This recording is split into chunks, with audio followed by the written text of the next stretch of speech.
মায়ের শিয়রে ছেলের ফেরার প্রতীক্ষা। রাজনৈতিক অঙ্গনেও এখন সেই অপেক্ষারই দীর্ঘ প্রতিধ্বনি। রাজধানীর এভার কেয়ার হাসপাতালে সংকটাপন্ন অবস্থায় চিকিৎসা নিচ্ছেন বিএনপি চেয়ারপারসন ও 3 বারের সাবেক প্রধানমন্ত্রী বেগম খালেদা জিয়া। এমন সময় দেশ জুড়ে একটাই প্রশ্ন, মাকে দেখতে কবে ফিরছেন তারেক রহমান? এদিকে বিএনপির ভেতর বাহিরে জোর গুঞ্জন, তারেক রহমান 2-1 দিনের মধ্যেই দেশে ফিরতে পারেন।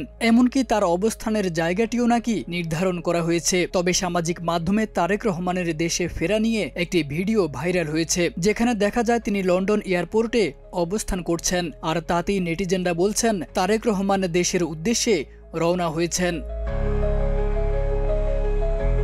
1 ডিসেম্বর রাতে গুলশানে বিএনপি চেয়ারপারসনের কার্যালয়ে অনুষ্ঠিত জাতীয় স্থায়ী কমিটির বৈঠকের পর সালাউদ্দিন আহমেদ জানান তারেক রহমান খুব শিগগিরই দেশে ফিরবেন, যদিও নির্দিষ্ট দিন তারিখ তিনি জানাননি। বিএনপি মহাসচিব মির্জা ফখরুল ইসলাম আলমগীরও জানান তারেক রহমানের দেশে ফেরায় কোনো বাধা দেখছেন না তিনি।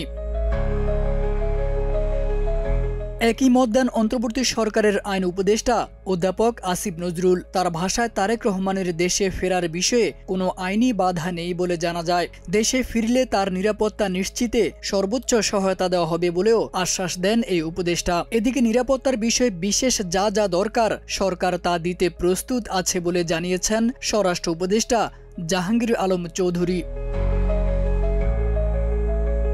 দলীয় সূত্রে জানা যায় তারেক রহমানের জন্য গুলশান অ্যাভিনিউয়ের 196 নম্বর বাড়ি ইতিমধ্যে প্রস্তুত করা হয়েছে। চলতি মাসের যে কোনো দিন তিনি দেশে ফিরতে পারেন, তবে কৌশলগত কারণে দিন তারিখ প্রকাশ করা হচ্ছে না বলেও জানায় সংশ্লিষ্টরা।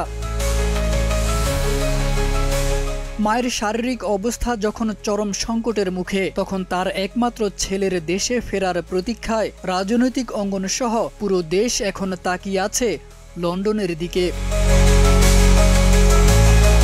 তারেক আজিজ খান, প্রজন্ম 24।